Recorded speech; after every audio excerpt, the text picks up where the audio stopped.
श्रीहरये नमः। दशका 42 शकटासुरवधं वृत्तं वंशस्थम्।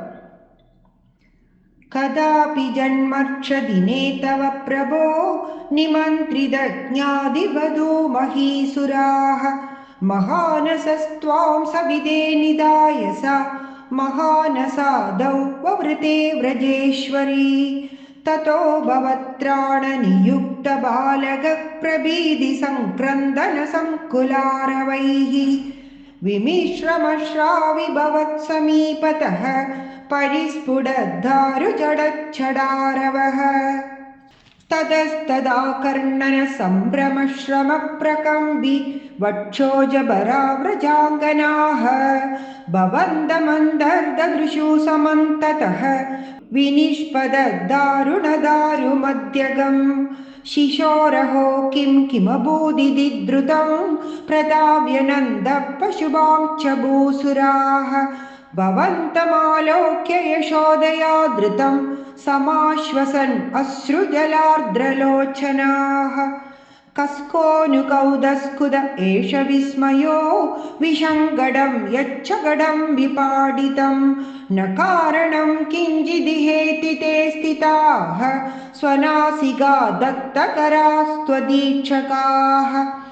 कुमारगस्यास्य पयोदरार्तिनः प्ररोदने लोलपदाम्बुजाहतं मया दृष्टमनो विपर्यगाद् इतीशते पालकबालका जगुः।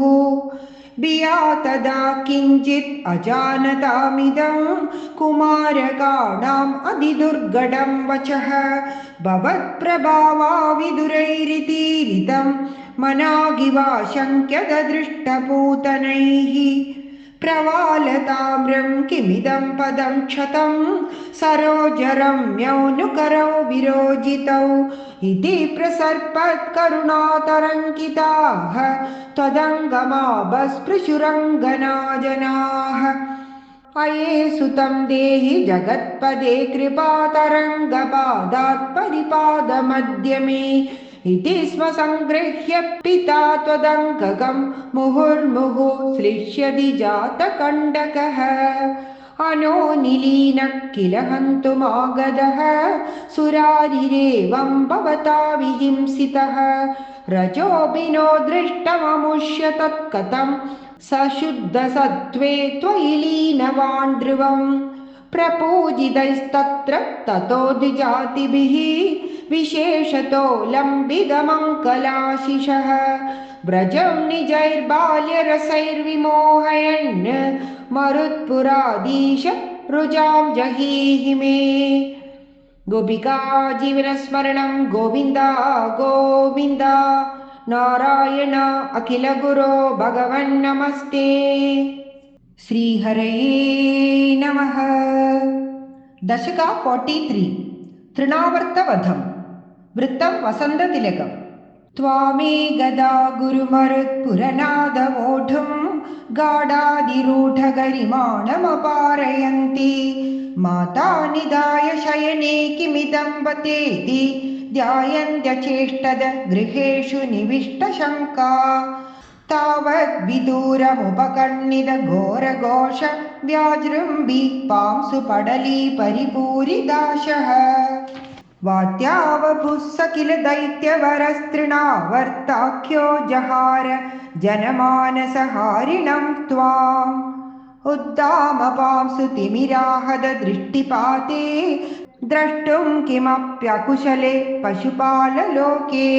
हा बालकस्य किमिति त्वदुबान्धमाप्ता माता भवन्तमविलोक्य वृषं रुरोद। तावत् स दानववरोऽपि च दीनमूर्तिः भावत्कभारपरिधारणलूनवेगः सङ्कोचमापत्तदनुषदपांसु घोषे घोषे व्यतायद भवज्जननी निनादः। रोदोपकर्णनवशादुपगम्य गेहं क्रन्दत्सु नन्दमुखगोपकुलेषु दीनः। त्वां दानवस्त्वखिल मुक्तिकरं मुमुक्षुः त्वय्यप्रमुञ्जति पपादवियत्प्रदेशाद् रोदाकुलास्तदनु गोपगणा बहिष्टः पाषाणपृष्ठभुवि देहमतिस्तविष्टम् प्रैच्छन्दहन्त निपतन्तममुष्यवक्ष षक्षीणमेव च भवन्तम् अलं हसन्तम् ग्रावप्रपादपरिपिष्टगरिष्ठदेहभ्रष्टासु दुष्टधनुजोपरि दृष्टहासम् आज्ञानमम्बुजकरेण भवन्तमेत्य गोपाददुर्गिरिवरादिव नीलरत्नम् एकैकमाशु परिगृह्य निकामनन्दन् नन्दादिगोपपरिरब्धविचुम्बिताङ्गम् आदातु कामपरिशङ्कितगोपनारी हस्ताम्बुजप्रपतितं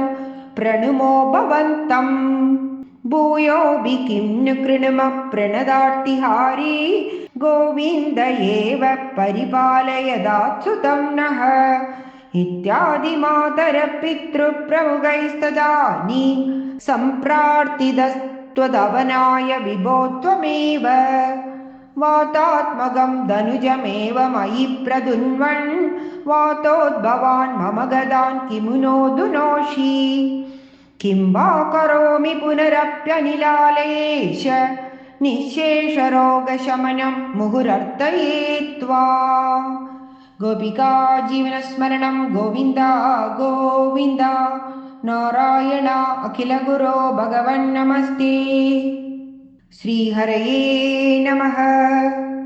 दशका 44 नामकरणं जातकफलकथनं वृत्तं गीति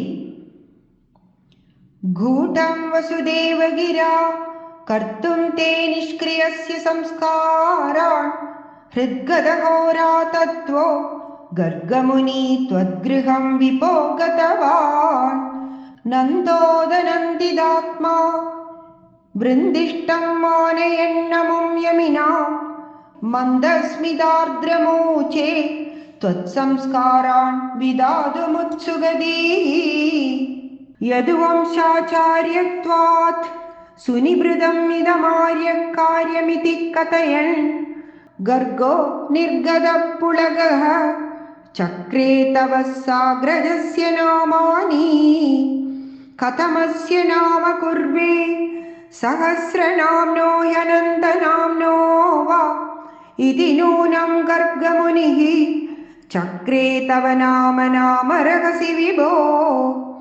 कृषिदादूणकाराभ्या सत्तानन्दात्मदां किलाभिलभत् जगदगकर्षित्वं वा कथयदृषि कृष्णनाम ते व्यदनोद् अन्यांश्च नामभेदान् व्याकुर्वन्नग्रजे च रामादीन् अतिमानुषानुभावं न्यगदत्वाम् अप्रकाशयन् पित्रे स्निह्यति यस्तव पुत्रे मुह्यति सनमायिगै पुनः शोकैः द्रुह्यति यः सत्तु नश्येद् इत्यवदत्ते महत्त्वं ऋषिवर्यः जेष्यति बहुधरदैत्यान् नेष्यति निजबन्धुलोकममलपदम् श्रोष्यसि सुविमलकीर्तिरस्येदि भवद्विभूतिं ऋषिरुचे अमुनैव सर्वदुर्गं तरिदास्तकृदास्तमत्र तिष्ठध्वं हरिरेवेत्यनभिलभन् इत्यादि त्वाम् अवर्णयत् समुनिः गर्गेद निर्गतेऽस्मिन् नन्दितनन्दादिनन्द्यमानस्त्वं मद्गदमुद्गदः करुणो निर्गमय श्रीमरुत्पुराधीश गोपिका जीवनस्मरणं गोविन्द गोविन्द नारायण अखिलगुरो भगवन्नमस्ते श्रीहरये नमः। दशका 45 बाललीला वृत्तं मालिनी अयि सबलमुरारे पाणिजानुप्रचारैः किमपि भवनभागान् भूषयन्तौ भवन्तौ ചലിതചരണകഞ്ചൗ മഞ്ജുമഞ്ജീരശിഞ്ച ശ്രവണകുതുകവാചൗ ചേരദുച്ചാരുവേഗാത് മൃദുമൃദുവികസന്തൗ ഉന്മിഷദ്ദന്തവന്തൗ വതനപതിതകേശൗ ദൃശ്യപാദാബ്ജദേശൗ ഭുജഗലിതകരാന്തവ്യാലഗത്കങ്കണാങ്കൗ മതിമഹരദം മുച്ചൈഃ പശ്യതാം വിശ്വനൃണാം അനുസരതി ജനൗഘേ കൗതുകവ്യാകുലാക്ഷേ കിമപി കൃതനിനാദം വ്യാഹസന്തൗ ദ്രവന്തൗ വലിതവദനപദ്മം പൃഷ്ഠതോ ദത്തദൃഷ്ടി കിമിവ ന വിദദാതി കൗതുകം വാസുദേവ ദ്രുതഗതിഷു പതന്തൗ ഉത്തിതൗ ലിപ്തപങ്കൗ ദിവി മുനിവിരഭംഗൈഃ സസ്മിതം വന്ദ്യമാനൗ ദ്രുതമദജ്ജനനീഭ്യാ സാനുകമ്പം ഗൃഹീതൗ മുഹുരവി പരിരബ്ധൗ ദ്രാഗ്യുവാം ചുംബിതൗ ച